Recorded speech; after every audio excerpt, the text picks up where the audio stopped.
அல்லேலூயா. சந்தோஷமாக இருக்கவங்க 3 அல்லேலூயா சொல்லாமா? அல்லேலூயா, அல்லேலூயா. ஒரு வசனம், பலியை பார்க்கிலும் கீழ்ப்படிதல் முக்கியம். அந்த கீழ்ப்படிதலினால தான் நான் இங்கே வந்திருக்கிறேன். ஆனால் இந்த சூழ்நிலையிலே கர்த்தர் நம்ம கூட பேசுவார். கர்த்தர் நம்ம அழைத்ததற்கு ஒரு நோக்கம் உண்டு இல்லை? உங்களை என்னை அழைத்ததற்கு ஒரு பெரிய நோக்கம் வச்சுருக்கிறார். இந்த உலகத்திலே நாம் நல்லா இருக்கணும், இந்த உலகத்திலே நாம் ஆசீர்வாதமாக இருக்கணும். அது மட்டுமல்ல, அந்த பரலோக ராஜ்யத்திற்கு நீங்களும் நானும் தகுதியுள்ள ஒரு பாத்திரமாய் மாற வேண்டும். ஹல்லேலூயா. இன்றைக்கு நம்முடைய வாழ்க்கையில் உலகத்தை குறிச்சுள்ள அந்த நினைவுகள் அதிகமாக இருக்கிறது. உலகத்தில் இனி வருகிற நாட்களில் நான் இப்படி வாழணும், என் பிள்ளைங்க இப்படி இருக்கணும், அப்படிப்பட்ட எண்ணங்கள் நமக்கு இருக்கிறது. ஆனால் பரலோகத்தை குறிச்சுள்ள நினைவு நமக்கு இருக்கிறதா? நீங்களும் நானும் வாழ்ந்து கொண்டிருக்கிறது இந்த கடைசி நாட்களிலே, கடைசி நிமிடத்திலே நாம் வாழ்ந்து கொண்டிருக்கிறோம். அதனால் எப்போதும் நம்ம மைண்டில் ஒன்று இருந்துகிட்டே இருக்கணும், நான் இன்றைக்கும் மரித்தாலும் நான் பரலோக ராஜ்யத்திற்கு போகணும். ஹல்லேலூயா. மெயினாக அதற்காக தான் நம்மளை அழைத்திருக்கிறார். ஹல்லேலூயா. இந்த உலகம் நமக்கு நிரந்தரம் இல்லை.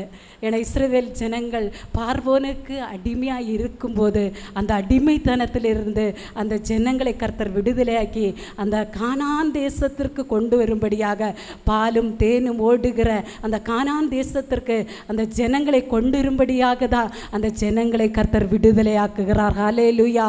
இன்றைக்கு உங்களை என்னையும் பாவத்திற்கும் சாபத்திற்கும் வியாதிக்கும் அடிமையாயிருந்த ஜனங்களாகிய நம்மளை கர்த்தர் எதற்காக விடுதலை ஆக்கி இந்த இடத்துல கொண்டு வைத்திருக்கிறார் என்றால், பாலும் தேனும் ஓடுகிற அந்த பரலோகம் என்கிற அந்த கானான் தேசத்திற்காக தான் கர்த்தர் நம்மளை இந்த இடத்துல கொண்டு வந்திருக்கிறார். ஹல்லேலூயா. அதை நம்ம மட்டும் மறக்கவே கூடாது. இன்றைக்கு அடிக்கடி நம்ம அதை என்ன பண்ணுகிறோம், மறந்து போகிறோம். எப்போவுமே ஆண்டவரே, அந்த பரலோக ராஜ்யத்தை நான் எந்த காரணம் வைத்தாலும் நான் என்ன பண்ணக்கூடாது, இழக்கக்கூடாது. ஹல்லேலூயா, ஹல்லேலூயா. இந்த நாளில் கூட நம்ம இந்த வாசிக்கலாம், சங்கீதம் 91ஆம் சங்கீதத்தை நாம் வாசிக்கலாம். இந்த வசனத்தில் நீங்கள் பார்க்கும்போது, அவன் என்னிடத்தில் வாஞ்சியாய் இருக்கிறபடியால் அவனை விடுவிப்பேன், என் நாமத்தை அவன் அறிந்திருக்கிறபடியால் அவனை உயர்ந்த அடைக்கலத்தில் வைப்பேன். ஹல்லேலூயா. முதலாவதாக ஆண்டவர் சொல்கிறார், நான் அவனை விடுவிப்பேன். ஹல்லேலூயா. ரெண்டாவது நம்ம பார்க்கும்போது, அவனை உயர்ந்த அடைக்கலத்தில் வைப்பேன். ஹல்லேலூயா. நம்முடைய ஆண்டவராகிய தேவன் உங்களை என்னை அழைத்ததின் முதல் நோக்கம் நம்மளை விடுதலையாக்க. ஹல்லேலூயா. நம்முடைய பிரச்சனைகளிலிருந்து, நம்முடைய போராட்டங்களிலிருந்து கர்த்தர் நம்மளை என்ன பண்றார், முதலாவது விடுதலை ஆக்குறார். அது மட்டுமல்ல, ரெண்டாவதாக நம்மளை உயர்ந்த அடைக்கலத்தில் வைக்கிறார். ஹல்லேலூயா. அதுக்கு முன்னாடி அந்த வரியை வாசிக்கும் போது, அவன் என்னிடத்தில் வாஞ்சியாய் இருக்கிறபடியால். இந்த நாளில் கூட நான் உங்ககிட்ட ஒரு கேள்வி கேட்குறேன், யாரெல்லாம் ஆண்டவர்கிட்ட வாஞ்சியாக இருக்கிறீங்க? நம்ம கைகளை உயர்த்தி அல்லேலூயா சொல்லாமா? உண்மையாகவே நம்ம ஆண்டவர் மேலே வாஞ்சியாக இருக்கிறோமா? கண்டிப்பாக நம்ம ஆண்டவர் மேலே வாஞ்சியாக இருப்போன்னா கர்த்தர் நம்மளை முதலாவது என்ன பண்ணுவார்னா, நம்மளை விடுதலை ஆக்குவார். இப்போ நம்ம சூழ்நிலை, நம்முடைய வாழ்க்கையில், ஒவ்வொருத்தருடைய வாழ்க்கையில் ஏதோ ஒரு போராட்டம் நம்முடைய வாழ்க்கையில் இருக்கிறது. ஒரு சிலருடைய வாழ்க்கையில் பார்த்தீங்கன்னா ஒரு பலவீனம் என்பது ஒரு போராட்டமாக இருக்கிறது. ஒரு சிலருடைய வாழ்க்கையில் பார்க்கும்போது கடன் பிரச்சனை ஒரு போராட்டமாக இருக்கிறது. இன்னொரு சிலருடைய வாழ்க்கையில் பார்க்கும்போது ஏதோ ஒவ்வொரு விதமான போராட்டங்கள், ஒவ்வொரு விதமான பிரச்சனைகள் நம்முடைய வாழ்க்கையில் ஒரு சிறையிருப்பாக இருக்கிறது. அப்போ ஆண்டவர் என்ன சொல்கிறாருன்னா, அவன் என்னிடத்தில் வாஞ்சியாக இருக்கிறபடியால் முதல்ல என்ன பண்ணுவேன்னா, இப்படிப்பட்ட சூழ்நிலையிலிருந்து நம்மளை கர்த்தர் விடுதலை ஆக்குவார். நம்மளை விடுதலை ஆக்குனாதான் நம்ம அடுத்த ஸ்டெப்புக்கு நம்ம கடந்து செல்ல முடியும். ஹல்லேலூயா. அந்த உயர்ந்த அடைக்கலத்திற்கு நேராய் நீங்களும் நானும் போக வேண்டும் என்றால், முதலாவது நம்முடைய வாழ்க்கையில் இப்போ இருக்கிற சூழ்நிலையில் நமக்கு என்ன வேணும், ஒரு விடுதலை வேணும். ஹல்லேலூயா. அப்போ நம்ம எல்லாரும் சொன்னோம், நான் ஆண்டவர் மேலே என்னவா இருக்கிறேன், வாஞ்சியா இருக்கிறேன். அந்த வாஞ்சியா இருக்கிறதற்கு முதல் அடையாளம் என்னவென்றால், நான் வாசிப்போமா, ஏசாயா 26:9 வாசிக்கும் போது, ஒரு மனிதன் ஆண்டவர் மேல வாஞ்சியா இருக்குன்னா அது அந்த வசனம் பார்த்தீங்கன்னா, என் ஆத்துமா இரவிலே உம்மை வாஞ்சிக்கிறது, எனக்குள் இருக்கிற என் ஆவியால் அதிகாலையிலே உம்மை தேடுகிறேன். ஹல்லேலூயா. உண்மையாகவே நாம் ஆண்டோர் மேலே வாஞ்சியாக இருக்கோம்னா அந்த வாஞ்சியானது அதிகாலையில் எழும்பி ஆண்டவரை தேட செய்யும். சங்கீதம் 63:1 நான் வாசிக்கும்போது இந்த வசனத்தில் பார்க்கும்போது, தேவனே நீர் என்னுடைய தேவன், அதிகாலமே உம்மை தேடுகிறேன். கடைசி வரியில் பார்க்கும்போது, என் மாம்சமானது உம்மை வாஞ்சிக்கிறது. அன்பான தேவ பிள்ளைகளே, உண்மையாகவே ஆண்டோர் மேலே உங்களுக்கும் எனக்கும் ஒரு வாஞ்சை இருக்குன்னா அந்த வாஞ்சியானது அதிகாலையில் எழும்பி ஆண்டவரை தேட செய்யும். ஹல்லேலூயா. உண்மையாகவே நமக்கு ஆண்டோர் மேலே வாஞ்சை இருக்கிறதா? யாரெல்லாம் சொல்ல முடியும்? எந்த அலாரம் வைக்காமலோ, யாரும் என்னை எழுப்பி விடாமலோ, நான் அதிகாலையில் நான் ஆண்டவரை தேடுறேன்னு யாரெல்லாம் உள்ளத்தின் ஆழத்திலேருந்து சொல்ல முடியும்? உண்மையாகவே நான் சொல்கிறேன், கர்த்தர் மேலே நமக்கு ஒரு வாஞ்சை இருக்குன்னா, ஆண்டவர் மேலே நமக்கு ஒரு அன்பு இருக்குன்னா, நம்மளை யாரும் எழுப்பணும்னு அவசியமே இல்லைங்க. இரவில் என் ஆத்துமா உம்மை வாஞ்சிக்கிறது, அதிகாலையில் எழும்பி தேடுவேன். ஹல்லேலூயா. அதிகாலையில் எழும்பி என்ன பண்ணுவேன்? ஆண்டவரை நான் தேடுவேன். அதிகாலையில் எழும்பி ஜெபிக்கிற ஜெபம் இருக்கா? உண்மையாகவே நான் சொல்கிறேன், அப்படிப்பட்ட நீங்களும் நானும் ஆண்டவர் மேலே வாஞ்சியாக இருக்கிறோம். உங்கள் வாழ்க்கையில், என்னுடைய வாழ்க்கையிலே கர்த்தர் ஒரு விடுதலை தருவார். அதிகாலையிலே தேடுகிறவர்கள் என்னை கண்டடைவீர்கள் என்று சொல்லி வசனம் இருக்கிறதே. அன்பான தேவ பிள்ளைகளே, கர்த்தர் மேல் வைத்திருக்கிற வாஞ்ச, ஆண்டவர் மேல் வைத்திருக்கிற அந்த அன்பு அதிகாலையில் எழும்பி ஆண்டவரை நோக்கி பார்க்கிறது. ஹல்லேலூயா, ஹல்லேலூயா. நம்முடைய வாழ்க்கையில் ஒன்று மட்டும் நினைக்கணும், இன்றைக்கி உங்களை என்னையும் வாழ வைக்கிறது என் அன்பு தகப்பன் தான். உங்களை என்னை பாதுகாக்கிறது என் அன்பு தகப்பன் தான். அவர் இல்லைன்னா நம்ம இல்லவே இல்லை. ஹல்லேலூயா. இந்த உலகத்தில் அவரை மாதிரி நேசிக்க இந்த உலகத்தில் யாராலே முடியாது. உங்களுக்காகவும் எனக்காகவும் ஜீவனை கொடுத்த தேவன், உங்களுக்காகவும் எனக்காகவும் இரத்தம் சிந்தின தேவன். ஹல்லேலூயா. இன்றைக்கும் ஜீவனோடு இருந்து நம்முடைய வாழ்க்கையில் கர்த்தர் எவ்வளவோ காரியங்களை செய்து கொண்டு வருகிறாரே. அந்த ஆண்டோர் மேலே நம்ம வாஞ்சை இருக்கும்போது கர்த்தர் நம்முடைய வாழ்க்கையில் ஒரு விடுதலை தருகிற தேவனாய் இருக்கிறார். அன்புள்ள தேவ பிள்ளைகளே, அந்த வாஞ்சியானது தேடுகிறது மட்டுமல்ல. அடுத்து உன்னத பாட்டு 2:3 வாசிக்கும் போது, காட்டு மரங்களுக்குள்ளே கிச்சிலி மரம் எப்படி இருக்கிறதோ அப்படியே குமாரருக்குள்ளே என் நேசர் இருக்கிறார், அதன் நிழலிலே வாஞ்சையாய் உட்காருகிறேன். ஹல்லேலூயா. வாஞ்சியானது, ஆண்டவர் மேலே நான் வைத்திருக்கிற வாஞ்சியானது ஆண்டவரை தேடுகிறது மட்டுமல்ல, அவருடைய பாதத்திலே உட்கார வைக்கிறது. ஹல்லேலூயா. அதற்கு ஆதாரமாய் ஒரு வசனத்தை நாம் வாசிக்கும் போது, லூக்கா 10:39 இதில் பார்த்தீங்கன்னா, நமக்கு எல்லாருக்குமே தெரிஞ்ச 2 சகோதரிகள் இல்லை, மார்த்தாள் மரியாள். இந்த மரியாளை பார்க்கும்போது அவளை என்ன பண்ணுறாள்னா, ஆண்டவருடைய பாதத்திலே உட்கார்ந்து அவருடைய வசனத்தை என்ன பண்ணுறாள்? கேட்டுக்கொண்டிருக்கிறாள். ஆனால் மார்த்தாள் அப்படி இல்லை, பல காரியங்களை குறித்து என்ன பண்ணுகிறாள்? கவலைப்படுகிறதை பார்க்க முடிகிறது.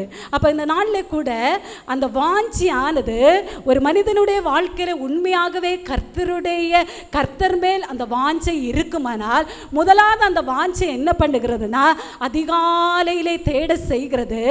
ரெண்டாவது நீங்கள் பார்த்தீங்கன்னா, அந்த வாஞ்சியானது ஆண்டவருடைய பாதத்திலே உட்கார்ந்து அவருடைய வசனத்தை கேட்க செய்கிறது. ஹல்லேலூயா. அன்பான தேவ பிள்ளைகளே, உண்மையாகவே கர்த்தர் மேல் நமக்கு ஒரு வாஞ்சை இருந்தோன்னா ஆண்டவருடைய பாதத்தில் இருந்து அந்த வசனத்தை நாம் கேட்கிறவர்களாய் இருப்போம். இன்றைக்கு பைபிள் வசனத்தின் மூலம் ஆண்டவர் நம்மளோடு கூட பேசுகிறார். வசனத்திற்கு முக்கியத்துவம் கொடுக்கிற ஒரு நபராய் நீங்களும் நானும் காணப்படுவோம். ஹல்லேலூயா. இன்னைக்கு அநேகருடைய வாழ்க்கையில் பார்த்தீங்கன்னா, மார்த்தாளை போல உலக காரியங்களை குறித்து நாம் அதிகமாய் கவலைப்படுகிறோம்.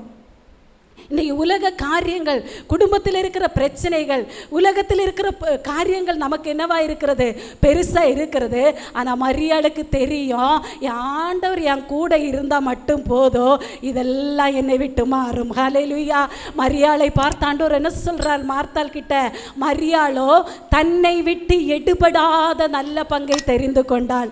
அன்பான தேவ பிள்ளைகளே, இந்த உலகம் நம்மளை விட்டு எடுபடும். உலகத்தில் இருக்கிற சிநேகிதர், உலகத்தில் இருக்கிற நண்பர்கள், உறவினர்கள் எல்லாம் நம்மளை விட்டு என்ன பண்ணுவாங்க? எடுபட்டு போவாங்க. ஆனால் நம்மளை விட்டு எடுபடாத ஒருத்தர் யாருன்னா ஆண்டவராகிய இயேசு கிறிஸ்து. அதுதான் அந்த நல்ல பங்கு. அந்த நல்ல பங்கை நீங்களும் நானும் தெரிந்து கொண்டு அவருடைய பாதத்தில் நாம் உட்காருவோம். ஆனால் கர்த்தர் நம்மளை உயர்த்த வல்லவராய் இருக்கிறார். கர்த்தர் நம்மளை விடுதலையாக்க வல்லவராய் இருக்கிறார். இந்த மரியாளுடைய வாழ்க்கையில ஒரு பெரிய பிரச்சனை வந்தது. இந்த மரியாளுடைய வாழ்க்கையில ஒரு பெரிய இழப்பு வந்தது. ஆனால் இந்த பாருங்க, அந்த இடத்துல அவள் எதையும் பேசவில்லை. அவளுக்கு தெரியும், என் ஆண்டவர் வந்தா இந்த பிரச்சனை மாறும். அவளுக்குள்ள ஒரு விசுவாசம் இருந்தது, அவளுக்குள்ள ஒரு நம்பிக்கை இருந்தது. ஏன்னா அவள் ஆண்டவர் மேல ஒரு வாஞ்சியான ஒரு சகோதரி, ஆண்டவரை நேசிக்கிற சகோதரி.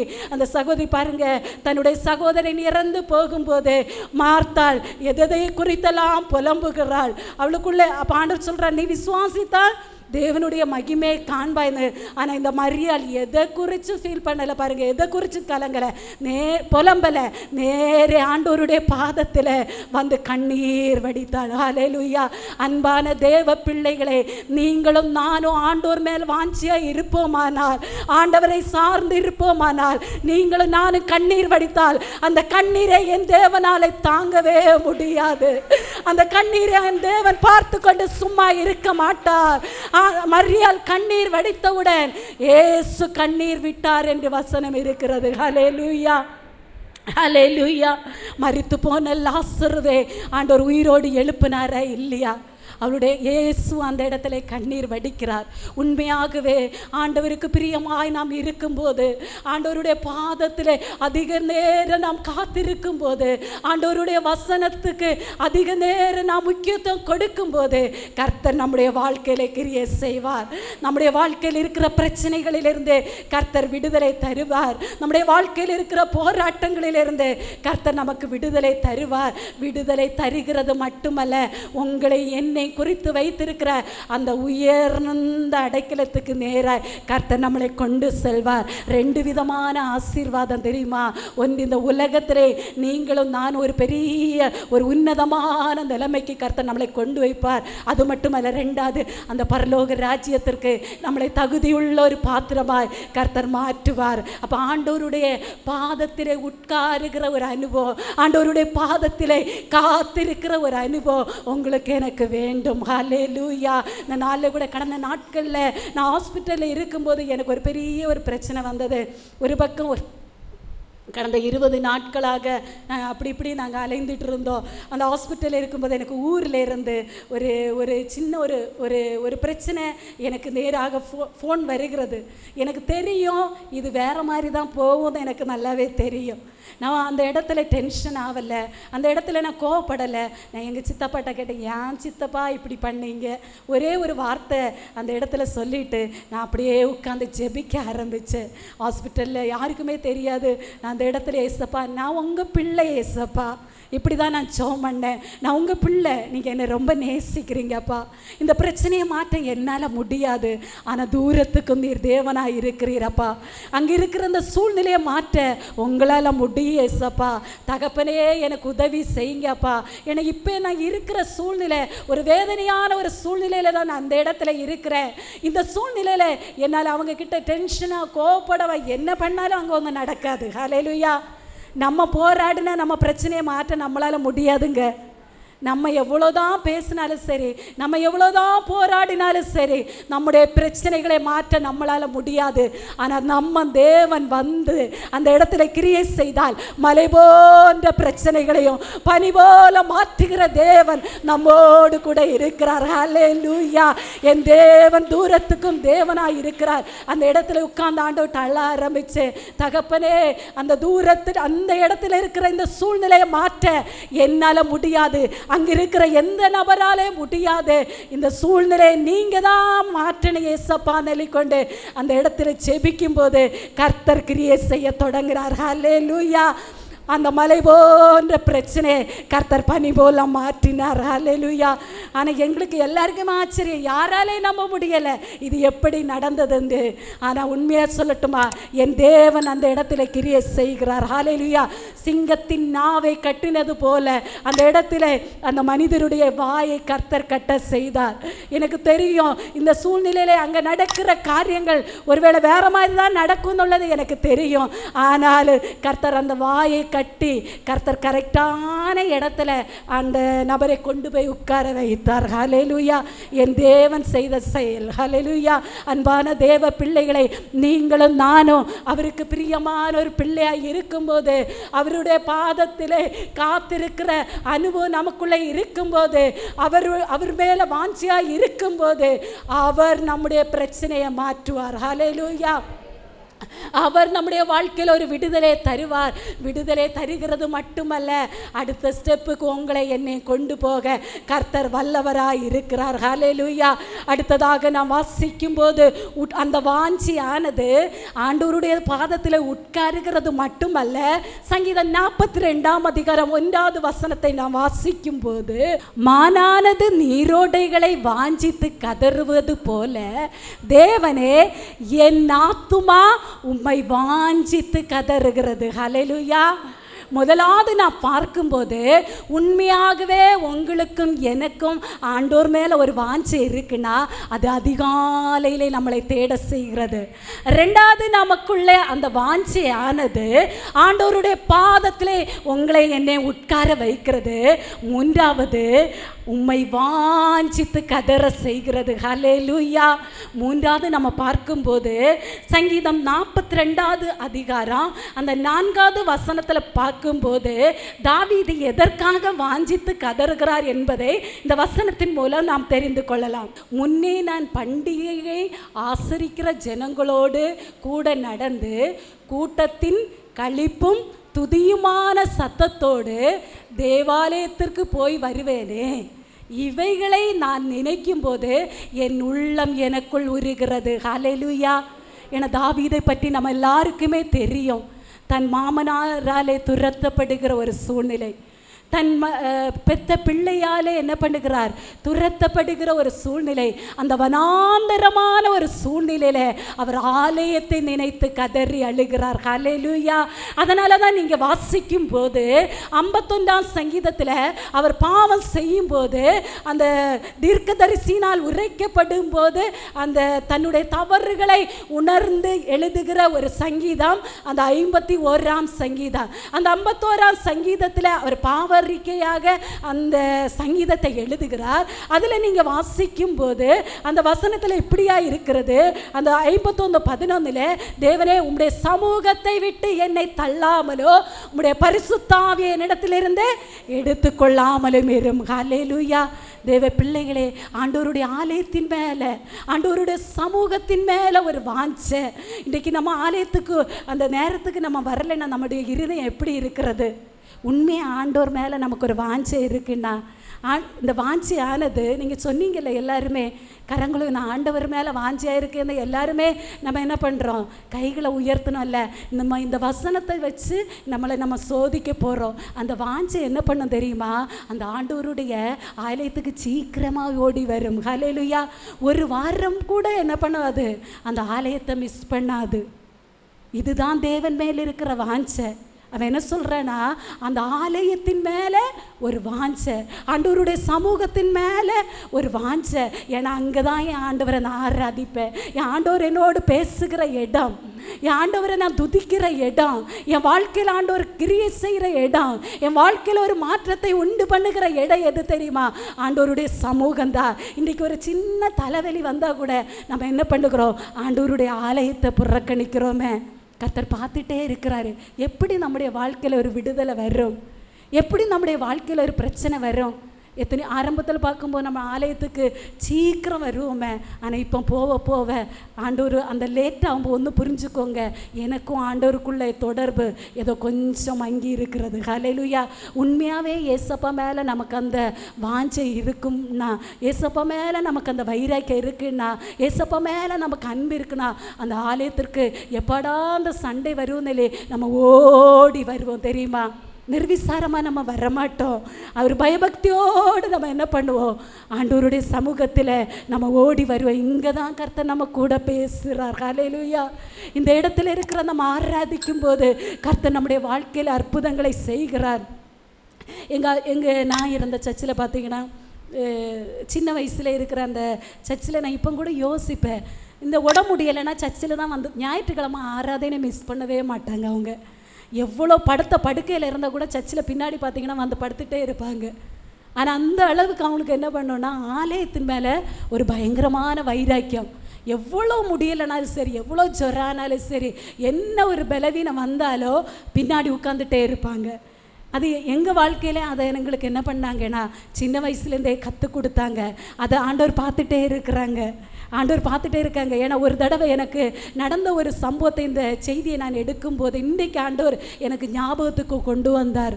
கடந்த 2005ஆம் ஆண்டு இம்மான் என்னுடைய வயிற்றில் இருக்கும்போது நவம்பர் மாதம் பயங்கரமான தண்ணி, பயங்கர மழை.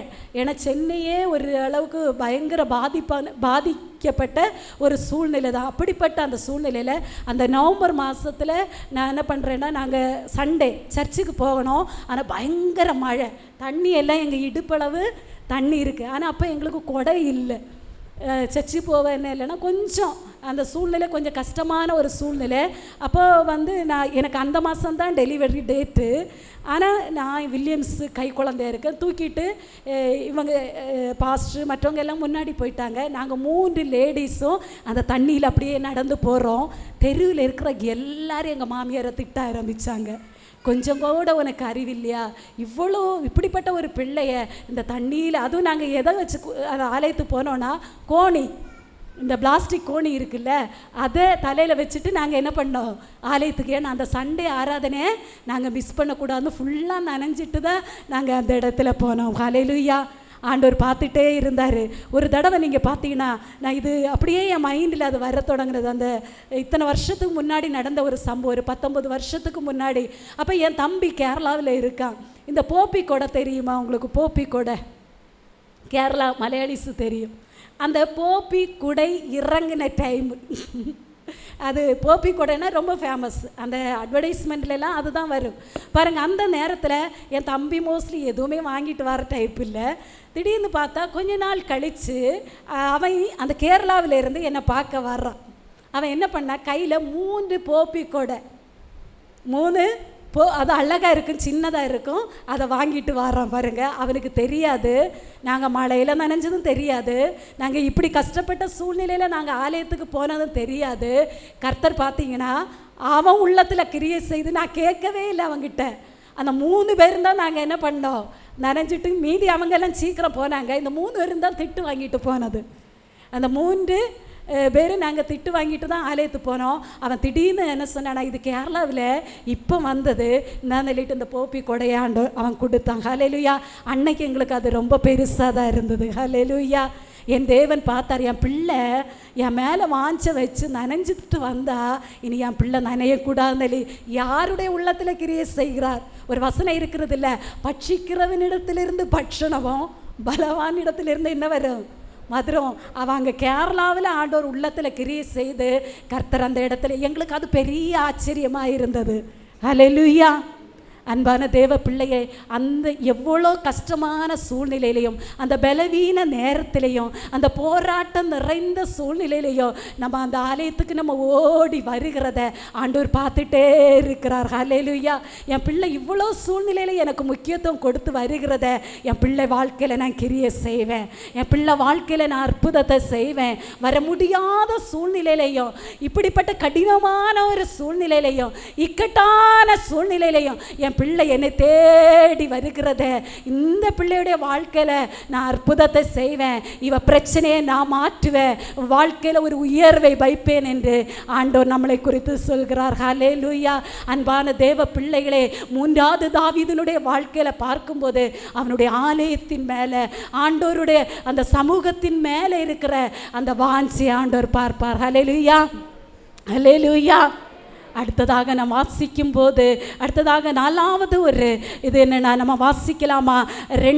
1 நாளாகமம் 29ஆம் அதிகாரம் 2ஆம் 3ஆம் வசனம். இன்னும் என் தேவனுடைய ஆலயத்தின் மேல் நான் வைத்திருக்கிற வாஞ்சையினால் நான் ஆண்டவருடைய ஆலயத்துக்கு கொடுக்கிற ஒரு மனிதனாக இருப்பேன். ஹல்லேலூயா. அன்பான தேவ பிள்ளைகளே, நம்முடைய வாழ்க்கையில் தேவன் மேல் நீங்களும் நானும் உண்மையாக அந்த வாஞ்சை வைத்திருப்போம். ஆனால் முதலாவதாக அந்த வாஞ்சியானது அதிகாலையிலே என்ன பண்ணுகிறது? தேட செய்கிறது. 2வது அந்த வாஞ்சியானது ஆண்டவருடைய பாதத்திலே நம்மளை என்ன பண்ணுகிறது? உட்கார செய்கிறது. 3வது அந்த வாஞ்சியானது ஆண்டவருடைய ஆலயத்தின் மேலுள்ள அந்த வாஞ்சியினாலே ஆண்டவரை நோக்கி கதற செய்கிறது. 4வது அந்த வாஞ்சியானது ஆண்டவருக்கு கொடுக்க செய்கிறது. ஹல்லேலூயா. உண்மையாகவே நம்ம ஆலயத்துக்கு ஆண்டவருக்கு ஒரு மனிதன் ஆண்டவருடைய ஆண்டவருக்காக கொடுக்கணும் என்றால் அவன் ஆண்டவர் மேலே உண்மையான வாஞ்சை இருந்தால் மட்டும்தான் ஆண்டவருக்காக அள்ளி கொடுக்க முடியும். ஹல்லேலூயா. தேவனுக்கு நீங்களும் நானும் கொடுக்க வேண்டும். இதெல்லாம் ஆண்டவர் பார்த்துட்டே இருக்கிறார். ஹல்லேலூயா. நாம் கொடுக்கிறவர்களாக இருக்கிறோமா? நாம் ஜெபிக்கிறவர்களாக இருக்கிறோமா? ஹல்லேலூயா. ஆண்டவருடைய பாதத்தில் நாம் காத்திருக்கிறவர்களாக இருக்கிறோமா? நாம் இப்படி நம்முடைய வாழ்க்கையில் இருந்தால் நம்முடைய வாழ்க்கையில் கர்த்தர் ஒரு விடுதலையை தருவார். ஹல்லேலூயா. நம்மளை விடுதலை ஆக்குறது மட்டுமல்ல, நம்மளை ஆண்டவர் உயர்ந்த அடைக்கலத்துக்கு கொண்டு போவார். ஹல்லேலூயா. இப்போ நாம் சொல்லலாமா, யாரெல்லாம் உண்மையாகவே ஆண்டவர் மேல் வாஞ்சியாக இருக்கிறோம்? கைகளை உயர்த்தி நம்ம உள்ளத்தின் ஆழத்திலேருந்து. முதல்ல வாஞ்சியாக இருக்கிறவங்க என்ன பண்ணுவாங்கன்னா, அதிகாலையில் என்ன பண்ணுவாங்க? தேவனை தேடுவாங்க. 2வது ஆண்டவருடைய பாதத்தில் நம்ம என்ன பண்ணுவோம்? காத்திருப்போம். மார்த்தாளை போல அநேக உலக காரியங்களை குறித்து நம்ம கவலைப்பட மாட்டோம், உலக பிரச்சனைகளை குறித்து நம்ம கவலைப்பட மாட்டோம், உலகத்துக்காக. ஆனால் பாருங்கள், 2 பேரும் ஊழியம் செய்கிறாங்க. மார்த்தாளும் ஆண்டவருக்கு தான் என்ன பண்ணுறா? சமைக்கிறா. ஆண்டவருக்கு தான் என்ன, ஏசப்பா வராரா, அவருக்காக தான் வேலை செய்கிறாள். ஆனால் மரியாள் என்ன பண்ணுறாள்? 2 பேரையும் நம்ம குறித்து பார்ப்போமானால் இன்றைக்கி நம்ம என்ன பண்ணுறோம்? ஆண்டவருடைய ஊழியத்தை செய்கிறோம், ஓகே. ஆனால் ஆண்டவரோடு கூட செய்கிறோமா? ஹல்லேலூயா. நம்ம ஆண்டவருடைய ஊழியம் செய்கிறோம், ஆண்டவருக்காக நம்ம ஓடுறோம், ஆண்டவருக்காக நம்ம பிரயாசப்படுகிறோம், ஓகே. கர்த்தரோடு கூட நம்ம செய்கிறோமா? ஆண்டவரோடு கூட நீங்களும் நானும் செய்யணும்னா ஆண்டவருடைய பாதத்தில் நம்ம காத்திருக்கணும். ஹல்லேலூயா. ஆண்டவருடைய பாதத்தில் நம்ம காத்திருந்தால் தான் கர்த்தர் நம்மளை கொண்டு பெரிய காரியங்களை செய்ய முடியும். ஆண்டவருடைய அந்த வசனத்தின் மேலுள்ள ஆர்வம், அந்த பைபிளில் வசனத்தை நம்ம எவ்வளோக்கெவ்வளோ வாசிக்கிறோம், ஒவ்வொரு நாள் அந்த வசனத்தை நம்ம வாசிக்கும் போது வசனத்தின் மூலம் ஆண்டவர் நம்ம கூட என்ன பண்ணுவார்? பேசுவார். ஹல்லேலூயா. கடந்த நாட்களில் நான் எப்போவுமே பைபிள் வாசிப்பேன். ரொம்ப நான் என்ன பண்ணுவேன்னா, சீக்கிரம் முடிக்கணும்னு ஆரம்பத்தில் வாசிப்பேன். இப்போ எங்கள் சென்னை நட்டில் நீங்கள் பார்த்தீங்கன்னா கொஸ்டின்ஸர் கேட்பாங்க, அதில் ஃபஸ்ட்டு வரணும்னு இல்லையா? அப்போது ஒரு எஸ்தர் அதிகாரத்தை முதல்ல அவங்க என்ன பண்ணாங்கன்னா, அந்த கொஸ்டினுக்கு அவங்க எடுத்தாங்களா. நானும் விழுந்து விழுந்து வாசித்து ஒவ்வொரு அதிகாரமாக கொஸ்டினை எடுக்க நீங்கள் நம்ப மாட்டீங்க. அதை வாசிக்க அந்த அதிகாரத்தின் மூலம் ஆண்டவர் என்னோடு பேசுகிறத உணர்ந்து அப்போ தான் நான் நினச்சேன், நான் இதுவரைக்கும் வாசித்தது உண்மையான அந்த வாசிப்பு இல்லை, நான் இப்போ வாசிக்கிறேன்ல அந்த வாஞ்சியா. எப்படின்னா எப்படியாவது நான் என்ன பண்ணணும்? மார்க் எடுக்கணும், நான் ஃபஸ்ட்டு வரணும். அந்த இடத்துல நம்ம என்ன பண்ணக்கூடாது? அந்த கிஃப்ட் எல்லார் மத்தியிலும் நம்ம என்ன பண்ணணும்? கிஃப்ட். இப்படிப்பட்ட நினைவோடு தான் நம்ம வாசிக்க ஆரம்பித்தோம். ஆனால் நான் அதை ஒவ்வொரு அதிகாரமாக வாசிக்க கர்த்தர் அந்த வசனத்தின் மூலம் என் கூட பேச என் இருதயம் உடைய ஆரம்பித்தது. ஹல்லேலூயா. இந்த நம்ம இன்றைக்கு வாசிக்கும் போது அந்த சங்கீதத்தில் தாவீது சொல்கிறார்ல, தேவனே நீர் என்னுடைய தேவன், அதிகாலமே உம்மை தேடுகிறேனே. அப்போ அந்த வசனத்தை நான் அந்த அதிகாரத்தில் அந்த வசனத்தை வாசிக்கும் போது என் கண்ணிலேருந்து கண்ணீராக ஊற்றுனது. ஏன்னா நீங்கள் என்னுடைய தேவன். ஹல்லேலூயா. இந்த மெசேஜுக்காக நான் அந்த வசனத்தை நான் வாசிக்கும்போது நீங்கள் என்னுடைய தேவன், ஹல்லேலூயா. நம்ம எல்லாரும் சொல்லலை, நீங்கள் ஏன் தேவன் ஏசப்பா, என் கூட நீங்கள் இருக்கிறீங்க ஏசப்பா, நீங்கள் இல்லைன்னா நான் இந்த உலகத்தில் இல்லைப்பா. அவர் மேலே ஒரு அன்பு நமக்கு வரணும், அவர் மேலே நமக்கு ஒரு வாஞ்சை நமக்குள்ளே வரணும்னா அவர் செய்த நன்மைகளை நீங்களும் நான் நினைக்கணும். ஹல்லேலூயா. நம்ம எப்படி இருந்தோம் ஆரம்ப காலத்தில், நீங்களும் நானும் எப்படி இருந்தோம், இன்றைக்கு கர்த்தர் நம்மளை உயர்த்தி வைத்திருக்கிறார் இல்லை. நம்ம கடந்த நாட்களை நம்ம திரும்பி பார்க்கணும். நீங்களும் நானும் வாழ்ந்த சூழ்நிலைகளை திரும்பி பார்க்கணும். நம்ம அடிமைத்தனத்தில் இருந்தோமே, எப்படி இஸ்ரவேல் ஜனங்கள் பார்வோனுக்கு அடிமையாக இருந்தது போல பாவத்திலே அடிமையாய் நீங்களும் நானும் இருந்தோமே, பிரச்சனைகளில் இருந்தோமே, போராட்டங்களில் இருந்தோமே, வறுமையில் இருந்தோமே. இப்படிப்பட்ட உங்களை என்னை ஆண்டோர் தேடி வந்து இன்றைக்கு ரட்சித்து நம்மளை உயர்த்தி வைத்திருக்கிறாரு. இதை நம்ம திரும்பி நினைத்து பார்க்கும்போது உண்மையாகவே சொல்கிறேன், ஆண்டவர் மேலே இன்னும் நமக்கு வாஞ்சி அதிகரிக்க தான் செய்யும். ஹல்லேலூயா. கர்த்தர் செய்த நன்மைகளை நாம் மறந்து போகிறோம். கடந்து வந்த பாதைகளை நம்ம திரும்பி பார்க்க மாட்டேங்கிறோம். கொஞ்சம் நம்ம வளர்ந்தாலே போதும், கொஞ்சம் ஆசீர்வாதமானாலே போதும், நம்முடைய நட மாறும், நம்முடைய ஆக்டிவிட்டி மாறும். ஆனால் கர்த்தர் பார்த்து கொண்டே இருக்கிறார். ஹல்லேலூயா. அவர் உயர்ந்தவராய் இருந்தோ தாழ்மை உள்ளவனை நோக்கி பார்க்கிற தேவனாய் இருக்கிறார். ஹல்லேலூயா. இந்த தாழ்மை அவர் சொன்ன ஒவ்வொரு கனிகளும் நம்முடைய வாழ்க்கையில வர வேண்டும் என்றால் அவர் மேல ஒரு வாஞ்சை இருக்கணும். அவருடைய பாதத்தில் நீங்களும் நானும் உட்காரும் போது, அவரை நோக்கி பார்க்கும் போது, அதிகாலையில நீங்களும் நானும் அவரை தேடும் போது அவர்கிட்ட இருக்கிற அந்த நல்ல குணங்கள் நம்ம கிட்ட வரும். ஹல்லேலூயா. இந்த கடைசி நாட்களில் நான் அவருடைய ராஜ்யத்திற்கு போக வேண்டுமானால் அந்த கனியுள்ள ஒரு வாழ்க்கையை நம்மக்கிட்ட எதிர்பார்க்கிறார். ஹல்லேலூயா. அன்பான தேவ பிள்ளைகளே, ஆண்டவர் என்ன சொல்கிறார்? ஒருவன் என்னில் நிலைத்திருந்தால் மட்டும்தான் கனி கொடுக்க முடியும். ஹல்லேலூயா. அப்போ அவர் என்ன நிலைத்திருக்கிற ஒரு கொடியாக, அவருக்கு பிரியமான ஒரு பிள்ளையாக, அவருடைய இருதயத்துக்கு ஏற்ற பிள்ளையாக நீங்களும் நானும் வாழும்போது கர்த்தர் நம்முடைய வாழ்க்கையில் ஒரு உயர்வை வைத்திருக்கிறார். உயர்வை மட்டுமல்ல, அந்த பரலோக ராஜ்யத்தை நமக்கு வைத்திருக்கிறார். ஹல்லேலூயா. அவருடைய பிள்ளைகளாகி நாம் ஆசீர்வாதமாய் இருக்கணும், நாம் சந்தோஷமாய் இருக்கணும். நம்ம உற்றார் உறவினர்கள் புறச்சாதிகள் மத்தியிலே நீங்களும் நானும் ஆசீர்வாதமாய் இருக்கணும் என்பதுதான் அவருடைய சித்தமாய் இருக்கிறது. அதனால தான் இன்றைக்கு நம்ம கூட ஆண்டவர் பேசுகிறார். அவன் என்னிடத்தில் வாஞ்சியாய் இருக்கிறபடியால் முதல்ல அவனை நான் விடுதலை ஆக்குவேன். ஹல்லேலூயா. அவனுடைய பிரச்சனைகளிலிருந்து, அவனுடைய போராட்டங்களிலிருந்து, அவனுடைய பலவீனங்களிலிருந்து, கட்டுகளிலிருந்து நான் விடுதலை ஆக்குவேன். அடுத்ததாக நான் அவனை உயர்ந்த அடைக்கலத்தில் வைப்பேன். ஹல்லேலூயா. உங்களை என்னை குறித்து வைத்திருக்கிற ஒரு பெரிய திட்டம் இருக்கிறது சிஸ்டர். உங்களை குறித்து என்னை குறித்து ஒரு பெரிய நோக்கத்தை ஆண்டவர் வைத்திருக்கிறார். அந்த நோக்கத்திற்கு நேராக உங்களை என்னை கொண்டு போகதான் ஆண்டவர் நம்மளை அழைத்திருக்கிறார். ஹல்லேலூயா. கர்த்தர் நம்மளை ஆசீர்வதிக்க விரும்புகிறார். ஆபிரகாமை ஆசீர்வதித்த தேவன் இந்த நாளில் உங்களையும் என்னையும் ஆசீர்வதிக்க ஆண்டவர் விரும்புகிறார். அவர் என்ன சொல்றார்? உன் தேசத்தை, உன் இனத்தை விட்டு நீ புறப்பட்டு வா, நான் காண்பிக்கும் தேசத்துக்கு. ஹல்லேலூயா. அன்பான தேவ பிள்ளைகளே, ஒருவேளை அவரை தேட முடியலையா, அதிகாலையில் எழும்ப முடியலையா, அதற்கு தடையா இருக்கிற காரியம் என்ன என்பதை நாம் ஆராய்ந்து அறிய வேண்டும். ஏசாயா 59 அதிகாரத்தில் வாசிக்கும் போது உங்களுக்கும் எனக்கும் நடுசுவராய் இருக்கிறது நம்முடைய அக்கிரமங்கள். ஹல்லேலூயா.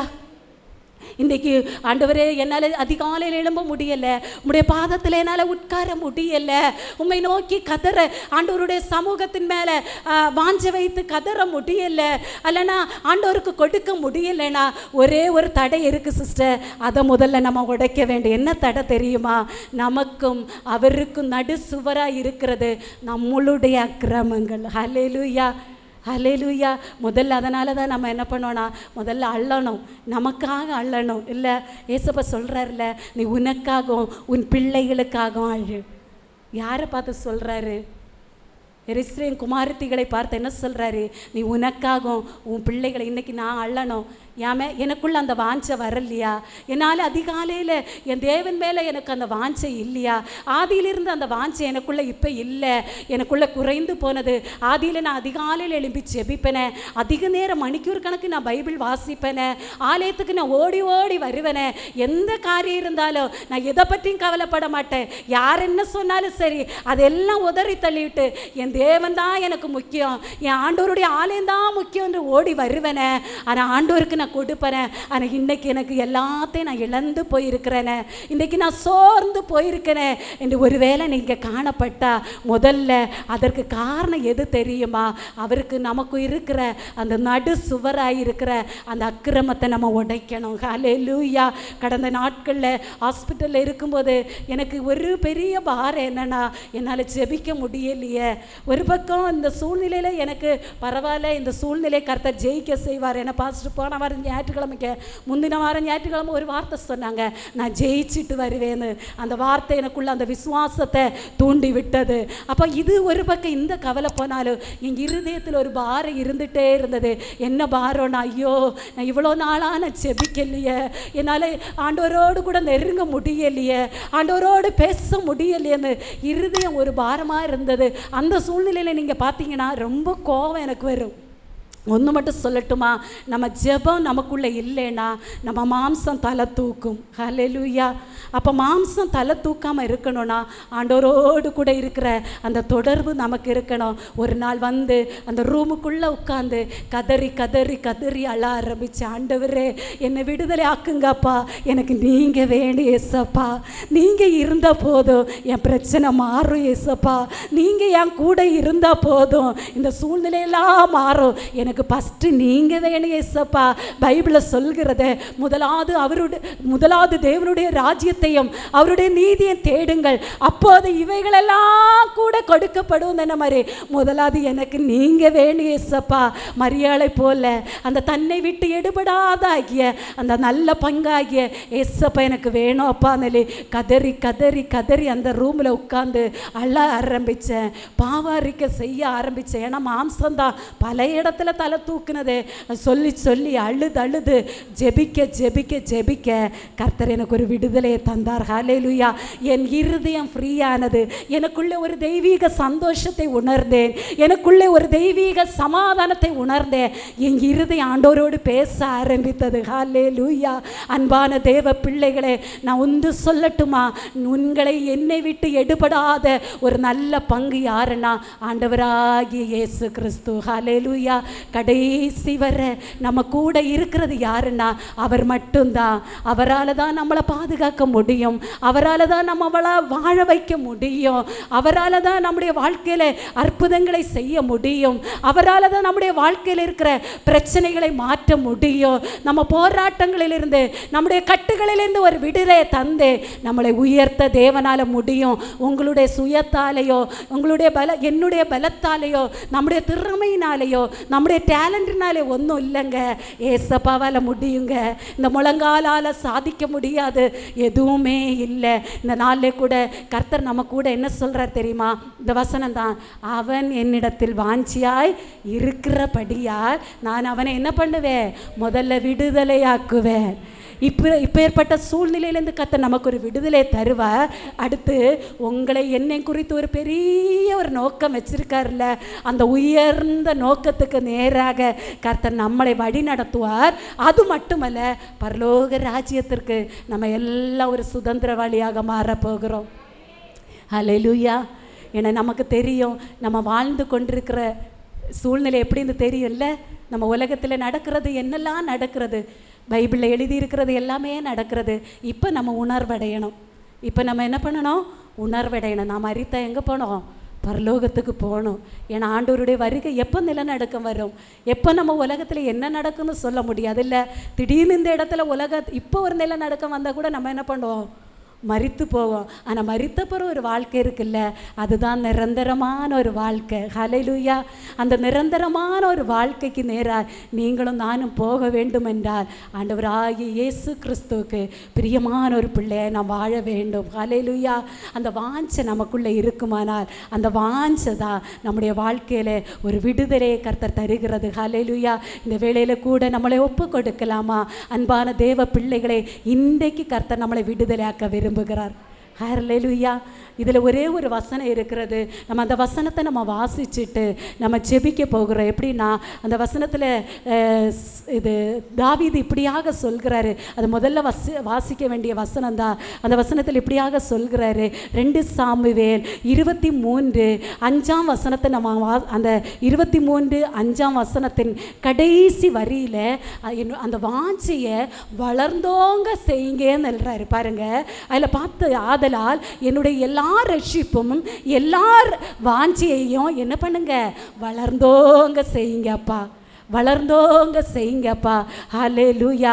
இன்றைக்கு நம்ம இந்த கேட்ட சத்தியத்தின்படி இந்த 4 காரியங்கள் என்னுடைய வாழ்க்கையில் இருக்கிறதா என்பதை நாம் என்ன பண்ண வேண்டும், ஆராய்ந்து பார்க்க வேண்டும். முதலாவது நம்ம என்ன பண்ணுவோம், அந்த வாஞ்சை இருந்தால் அதிகாலையிலே தேடுவோம். ஹல்லேலூயா. அந்த வாஞ்சியானது அதிகாலையில் தேட வைக்கிறது. 2வது நம்ம பார்க்கும்போது ஆண்டவருடைய பாதத்திலே அந்த வாஞ்சியானது நம்மளை உட்கார வைக்கிறது. 3வது பார்க்கும்போது அந்த வாஞ்சியானது ஆண்டவரை நோக்கி கதறி அழ செய்கிறது. 4வது பார்க்கும்போது அந்த வாஞ்சியானது ஆண்டவருக்கு கொடுக்க செய்கிறது. இந்த 4 காரியங்களும் நம்முடைய வாழ்க்கையில் இருக்கிறதா என்பதை நாம் ஆராய்ந்து பார்ப்போமா? எல்லாரும் அப்படியாக முழங்கால் படியிடலாமா? நம்ம எல்லாரும் முழங்கால் படியிட்டு, ஏசப்பா இல்லைனா அந்த தாவீது சொல்வது போல, ஆண்டவரே என்னுடைய வாஞ்சியை வளர்ந்தோங்க செய்யுங்கப்பா, வளர்ந்தோங்க செய்யுங்கப்பா. இந்த 4 காரியங்களும் இன்றைக்கு ஆண்டவர் நம்மளோடு பேசுகிற இந்த 4 காரியங்களும் நம்முடைய வாழ்க்கையில் இருக்குமானால் உண்மையாகவே சொல்கிறேன், கர்த்தர் இந்த மாத வாக்குத்தத்த வசனத்தின்படி நம்முடைய அதிசயங்களை காண பண்ணுவார். நம்முடைய வாழ்க்கையில் முதலாவது ஒரு விடுதலை கர்த்தர் தருவார். அடுத்ததாக நம்முடைய வாழ்க்கையில் உயர்வை கர்த்தர் வைப்பார். ஹல்லேலூயா. மலை போன்ற பிரச்சனைகளை பனி போல மாற்றுகிற தேவன் நம்மோடு கூட இருக்கிறார். ஹல்லேலூயா. அன்பு தேவ பிள்ளைகளே, முதலாவது இந்த அப்பா நம்முடைய ஆண்டவரை போல நம்மளை நேசிக்கக்கூடியவங்க இந்த உலகத்தில் யாருமே இல்லைங்க. ஹல்லேலூயா. உங்களை என்னை நேசிக்கிற தேவன், உங்களை என்னை வாழ வைக்கிற தேவன், உங்களை என்னை பாதுகாக்கிற தேவன், உங்களை என்னை உயர்த்துகிற தேவன் இந்த வேளையில் நம்ம மத்தியில் இருக்கிறாரா? அவர் மேலே நமக்கு அந்த வாஞ்சை வரட்டும், அவர் மேலே அந்த அன்பு வரட்டும், அவர் மேலே அந்த தாகம் வரட்டும். உண்மையாகவே சொல்கிறேன், அதி சீக்கிரத்திலே கர்த்தர் ஒரு விடுதலை நம்முடைய வாழ்க்கையிலே கட்டளையிடுவார்.